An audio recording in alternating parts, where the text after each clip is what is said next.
Kátia, meu amado, bem-vindo de volta ao nosso estudo bíblico diário e nós estamos falando ainda sobre os evangelistas. Então pegue a sua Bíblia, pegue o seu caderno de estudos, ore ao Senhor, vem conosco, vamos para mais um personagem da Bíblia.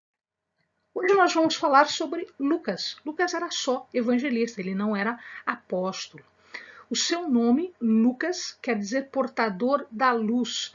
Também pode ser chamado de Lúcius. Na verdade, Paulo o chama de Lúcius, quando apresenta-o como um de seus parentes. A família dele não é conhecida, nós não sabemos o nome dos pais, não sabemos a sua genealogia, e muitos afirmam que ele nem era judeu, que ele era, na verdade, um gentil, exatamente pelo seu nome grego.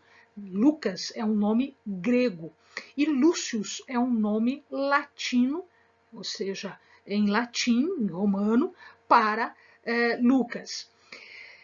Dizem que ele era, na verdade, então um grego e que ele foi convertido na Antioquia, na Síria, de onde ele provinha. Em verdade, o que acontece é que esta versão é contestada por algumas pessoas que dizem que Lucas era, na verdade, um judeu que escreveu o seu evangelho com base em tudo que ele ouviu, em tudo que ele pôde coletar de informações. Ele não é uma testemunha direta de Jesus, ele não esteve com Jesus, mas ele obteve essas informações de outras fontes. Inclusive o do próprio Paulo, apesar de que Paulo também não conheceu pessoalmente Jesus. Jesus já havia ascendido aos céus quando Paulo foi convertido. Alguns dizem que ele fazia parte dos 70 que foram comissionados por Jesus para andar por toda a Judéia e levar as boas novas e fazer as obras que Jesus pregava. E para ser parte desses 70, ele tinha que ser judeu. Então, a ideia mais correta, o que me parece mais correto, é que Lucas era efetivamente um judeu, porque Paulo chama de Lúcius, que é o nome em latim dele, né, quando ele se despede, dizendo que os meus parentes também se despedem, e entre eles ele cita Lúcius. Tá? Alguns dizem que ele pode ter vivido até uns 74 anos, mais ou menos, e que ele morreu numa cidade chamada Betínia, num local chamado Betínia.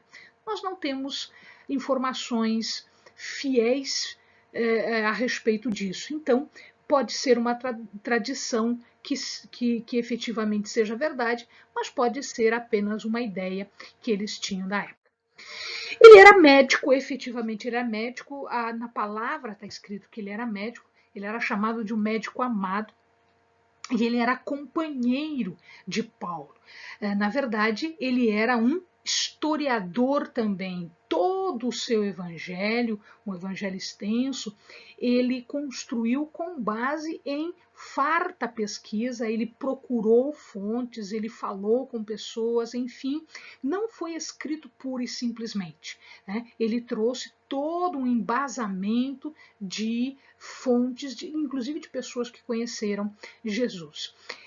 Ele conheceu Paulo quando ele escreve o Evangelho. Na verdade, antigamente, o Evangelho de Lucas tinha como sequência, como final, uma segunda parte que são os Atos. Então, os Atos dos Apóstolos, né, o livro de Atos, também foi escrito por ele.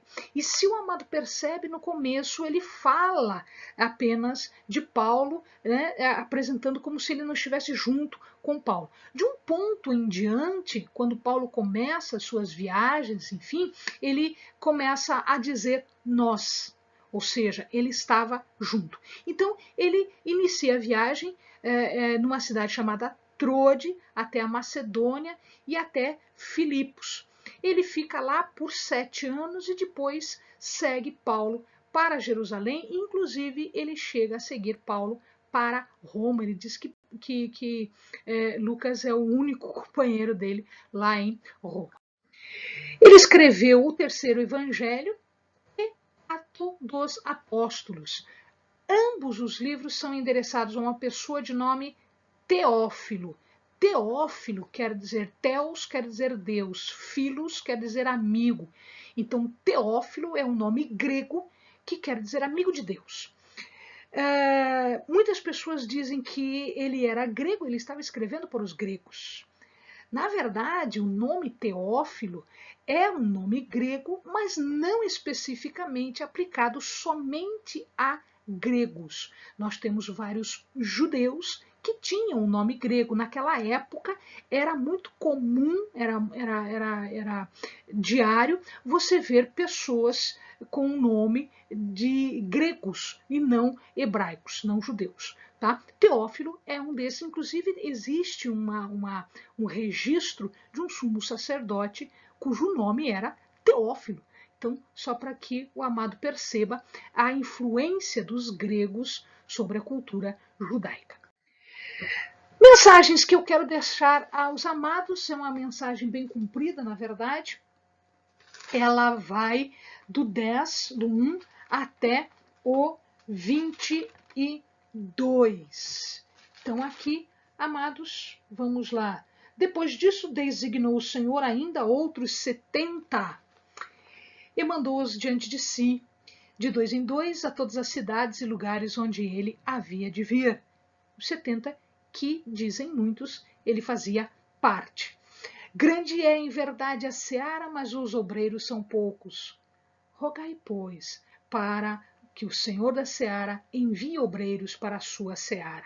Ide, eu vos envio como cordeiros ao meio dos lobos. Não leveis bolsa nem alforge, nem sandálias, e a ninguém saudeis pelo caminho, ou seja, não perca tempo. Vá no objetivo que você tem para fazer. Quando entrares numa casa, dizei primeiro, paz seja nesta casa. Se ali houver algum filho da paz, repousará sobre ele a vossa paz. Se não, ela voltará a vós. Ficai na mesma casa, comendo e bebendo do que eles tiverem, pois digno é o obreiro do seu salário. Não andeis de casa em casa. O amado pensa o que quiser disso daqui, eu tenho a minha opinião particular sobre isso. Quando entrardes numa cidade e vos receberem, comei do que vos oferecerem.